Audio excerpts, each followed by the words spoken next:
ಎಲ್ಲರಿಗೂ ನಮಸ್ಕಾರ ರೀ. ರಿಯಾಸ್ ಕಿಚನ್ಗೆ ಸ್ವಾಗತ ರೀ.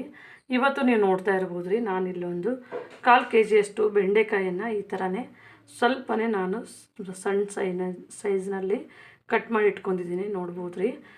ನಮ್ಮ ಚಾನಲ್ ಯಾರು ಸಬ್ಸ್ಕ್ರೈಬ್ ಮಾಡಿದ್ದೀರಿ ನಿಮ್ಮೆಲ್ಲರಿಗೂ ಧನ್ಯವಾದಗಳು ರೀ. ಯಾರು ನಮ್ಮ ವಿಡಿಯೋನ ನೋಡ್ತಾ ಇದ್ದೀರಿ ಸಬ್ಸ್ಕ್ರೈಬ್ ಮಾಡಿ, ಲೈಕ್ ಮಾಡಿ, ಶೇರ್ ಮಾಡಿರಿ. ಇವತ್ತೊಂದು ಒಳ್ಳೆಯ ಒಂದು ಟೇಲಿಯಲ್ಲಿ ಬೆಂಡೆಕಾಯಿ ಮಾಡುವುದನ್ನು ನೋಡ್ಬೋದು ರೀ. ಇವತ್ತು ತುಂಬ ಟೇಸ್ಟಾಗಿರುತ್ತೆ, ಚೆನ್ನಾಗಿರುತ್ತೆ, ಹೊಸ ರುಚಿಯಾದಂಥ ಒಂದು. ಹಾಗಾಗಿ ಇದು ಮಲೆನಾಡಿನಲ್ಲಿ ಮಾಡುವಂತಹ ಬೆಂಡೆಕಾಯಿ ಪಲ್ಯವನ್ನು ಇವತ್ತು ನಾವು ಮಾಡೋಣ. ಇವಾಗ ನಾನಿಲ್ಲಿ ಒಂದು ಬಾಣಲೆಯನ್ನು ಬಿಸಿ ಮಾಡೋಕ್ಕೆ ಇಟ್ಕೊಂಡಿದ್ದೀನಿ ರೀ. ಇವಾಗ ಇದಕ್ಕೆ ನೋಡಿ 1-2 ಟೇಬಲ್ ಸ್ಪೂನಷ್ಟು ಕಡಲೆಬೇಳೆಯನ್ನು ಹಾಕ್ತಾಯಿದ್ದೀನಿ ರೀ.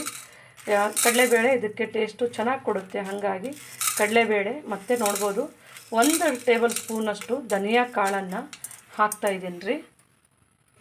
ಇವಾಗ ಇದನ್ನು ನಾವು ಸ್ವಲ್ಪನೇ ಡ್ರೈ ರೋಸ್ಟು ಮಾಡ್ಕೋಬೇಕ್ರಿ. ನೋಡ್ಬೋದು ಕಲರು ಸ್ವಲ್ಪನೇ ನಮ್ಮದು ಚೇಂಜ್ ಆಗಿದೆ. ಇದಕ್ಕೇ ನೋಡಿರಿ 1 ಟೇಬಲ್ ಸ್ಪೂನಷ್ಟು ಬಿಳಿ ಸಾಸಿವೆ, 1/2 ಟೇಬಲ್ ಸ್ಪೂನಷ್ಟು ಜೀರಿಗೆಯನ್ನು ಹಾಕಿದ್ದೇನೆ ರೀ. ಇದನ್ನು ಸಹ ಇದರೊಟ್ಟಿಗೆ ಸ್ವಲ್ಪನೇ ಬಿಸಿ ಮಾಡ್ಕೊಳ್ಳೋಣ. ಮತ್ತು ಇಲ್ಲಿ 5-6 ಬ್ಯಾಡಗಿ ಮೆಣಸಿನ್ಕಾಯಿ ಕಲರ್ ಸಲಿಂದ ಅಂತೇಳಿ ನಾನು ಇದನ್ನು ತೊಗೊಂಡಿದ್ದೀನಿ ರೀ. ಇದನ್ನು ಸ್ವಲ್ಪ ಚೆನ್ನಾಗಿ ಬಿಸಿ ಮಾಡ್ಕೊಳ್ಳೋಣ. ಸ್ವಲ್ಪನೇ 2 ದಂಟಿನಷ್ಟು ಕರಿಬೇವು ಸೊಪ್ಪನ್ನು ಹಾಕ್ಕೊಂಡಿದ್ದೇನೆ ರೀ. ಇದನ್ನು ಸಹ ಇದರೊಳಗೆ ನಾವು ರೋಸ್ಟ್ ಮಾಡಬೇಕು ರೀ. ನಮ್ಮದು ಸಾಸಿವೆ ಚಟಪಟ ಅಂತ ಇದೆ ರೀ. ಇವಾಗ ನಾವು ಆಫ್ ಮಾಡ್ತಾ ಇದ್ದೀನಿ. ನಿಮ್ಮಲ್ಲಿ ಇಲ್ಲ ಬಿಳಿ ಸಾಸಿವೆ ಇಲ್ಲ ಅಂತಂದರೆ ಕಪ್ಪು ಸಾಸಿವೆನೂ ಯೂಸ್ ಮಾಡ್ಬೋದು. ಅದು ಇಷ್ಟ ಇಲ್ಲ ಅಂತಂದರೆ ಸ್ಕಿಪ್ ಮಾಡ್ಬೋದು ರೀ. ಉಳಿದಿದ್ದು ಜೀರಿಗೆ, ಕರಿಬೇವು ಸೊಪ್ಪು, ಕಡಲೆಬೇಳೆ, ಇದು ಮೆಣಸಿನ್ಕಾಯಿನ ಹಾಕ್ಕೋಬೋದು ರೀ. ಇದನ್ನು ಫ್ರೈ ಮಾಡಿ ನಾವು ಎತ್ತಿಟ್ಕೊಳ್ಳೋಣ. ನಾವೀಗ ಇದನ್ನು ಫ್ರೈ ಮಾಡಿ ಇಲ್ಲಿ ತೆಗೆದಿಟ್ಕೊಂಡಿದ್ದೀನಿ ರೀ. ಸ್ವಲ್ಪನೇ ಇದು ನಾವು ತಣ್ಣಗಾದಮೇಲೆ ಆಮೇಲೆ ನಾವು ಇದನ್ನು ಮಿಕ್ಸಿ ಮಾಡ್ಕೊಳ್ಳೋಣ.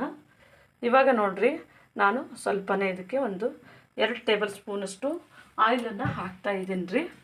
ಸ್ವಲ್ಪ ನಮ್ಮದು ಆಯಿಲ್ ಬಿಸಿ ಆಗ್ತಾ ಇದ್ದಾಗೇ ಬೆಂಡೆಕಾಯನ್ನು ಹಾಕ್ತಾಯಿದ್ದೀನಿ ರೀ. ಇವಾಗ ನೋಡ್ಬೋದು ರೀ, ನಮ್ಮದು ಬೆಂಡೆಕಾಯಿ ಇದರೊಳಗೆ ನಾವು ಚೆನ್ನಾಗಿ ಫ್ರೈ ಮಾಡ್ಕೋಬೇಕು ರೀ. ಆಯಿಲಲ್ಲೇ ಇದನ್ನು ಮೀಡಿಯಮ್ ಫ್ಲೇಮ್ನಲ್ಲೇ ಇಟ್ಟು ನಾವು ಬೆಂಡೆಕಾಯಿ ಫ್ರೈ ಮಾಡ್ಕೊಳ್ಳೋಣ. ಇವಾಗ ನಾವು ಇದನ್ನು ಮಿಕ್ಸಿಗೆ ಹಾಕ್ಕೊಳ್ಳೋಣ ರೀ. ನಮ್ಮದೆಲ್ಲ ಮಸಾಲ ನಾವು ಫ್ರೈ ಮಾಡ್ಕೊಂಡಿದ್ದು ತಣ್ಣಗಾಗಿದೆ. ಸ್ವಲ್ಪ ತಣ್ಣಗಾದ್ಮೇಲೆ ಹಾಕಿದ್ರೆ ಟೇಸ್ಟು ಚೆನ್ನಾಗಿ ಬರುತ್ತೆ ರೀ. ಕೊನೆ ರುಚಿಗೆ ತಕ್ಕಷ್ಟು ಉಪ್ಪನ್ನು ಹಾಕ್ತಾಯಿದ್ದೀನಿ. ಇವಾಗ ಇದನ್ನು ಮಿಕ್ಸಿ ಮಾಡ್ಕೊಳ್ಳೋಣ. ಇವಾಗ ನೋಡ್ಬೋದು ರೀ, ನಾನು ಮಿಕ್ಸಿ ಮಾಡ್ಕೊಂಡು ಬಂದಿದ್ದೇನೆ. ಇವಾಗ ನಮ್ಮದು ಸ್ವಲ್ಪನೇ ನೋಡ್ಬೋದು ಬೆಂಡೆಕಾಯಿ ಫ್ರೈ ಆಗಿದೆ. ನೋಡ್ಬೋದು ರೀ, ಒಳಗೆ ಗೋಲ್ಡನ್ ಬ್ರೌನು ಕಾಣ್ತಾ ಇದೆ. ಇವಾಗ 4-5 ಹೆಸರು ಬೆಳ್ಳುಳ್ಳಿನ ಹಾಕ್ತಾಯಿದ್ದೀನಿ ರೀ. ಸ್ವಲ್ಪ ಇದು ಫ್ರೈ ಆದಮೇಲೆ ಹಾಕಿರಿ, ಇದು ಫ್ಲೇವರು ಚೆನ್ನಾಗಿರುತ್ತೆ. ಹಾಕ್ಕೊಳ್ಳೋಣ. ಇವಾಗ ಇದಕ್ಕೆ ನಾವು ಅರಿಶಿನ ಪುಡಿಯನ್ನು ಹಾಕ್ಕೊಳ್ಳೋಣ ರೀ. ಇದನ್ನು ಹಾಕಿಬಿಟ್ಟು ಚೆನ್ನಾಗಿ ಮಿಕ್ಸ್ ಮಾಡೋಣ. ಇವಾಗ ನಾವು ಅರಿಶಿನ ಹಾಕಿ ಬಾಡಿಸ್ಕೊಂಡ್ವಿ ನೋಡಿರಿ.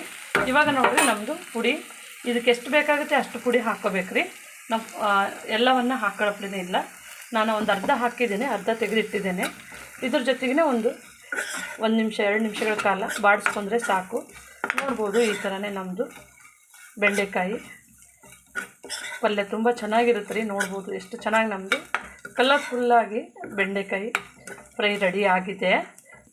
ಸ್ವಲ್ಪನೇ ನಾವೀಗ 1 ನಿಮಿಷಗಳ ಕಾಲ ಸ್ಲೋ ಫ್ಲೇಮ್ನಲ್ಲಿ ಬೇಯಿಸ್ಕೋಬೇಕಾಗುತ್ತೆ ರೀ. ಇವಾಗ ನೋಡ್ಬೋದು ರೀ, ನಮ್ಮದು ಪಲ್ಯ ರೆಡಿ ಆಗಿದೆ. ಇವಾಗ ಸ್ಟವನ್ನು ಆಫ್ ಮಾಡ್ಕೊತಾ ಇದ್ದೀನಿ ರೀ. ಇವಾಗ ನೋಡ್ಬೋದು ರೀ, ನಮ್ಮದು ಪಲ್ಯ ರೆಡಿ ಆಗಿದೆ. ಮಲೆನಾಡು ಸೈಡು ಮಾಡುವಂಥ ಬೆಂಡೆಕಾಯಿ ಪಲ್ಯನೂ ಅಂತಾರೆ, ಸುಕ್ಕನೂ ಅಂತಾರೆ. ತುಂಬ ಚೆನ್ನಾಗಿರುತ್ತೆ, ಒಳ್ಳೆ ಟೇಸ್ಟ್ ಆಗಿರುತ್ತೆ. ನೀವು ಮನೆಯಲ್ಲಿ ಒಂದು ಸರ್ತಿ ಟ್ರೈ ಮಾಡಿ ನೋಡಿರಿ. ನಮ್ಮ ಚಾನಲ್ ಸಬ್ಸ್ಕ್ರೈಬ್ ಮಾಡಿ, ಲೈಕ್ ಮಾಡಿ, ಶೇರ್ ಮಾಡಿರಿ. ನಮ್ಮ ವಿಡಿಯೋನ ನೋಡಿದ್ದಕ್ಕಾಗಿ ಧನ್ಯವಾದಗಳು.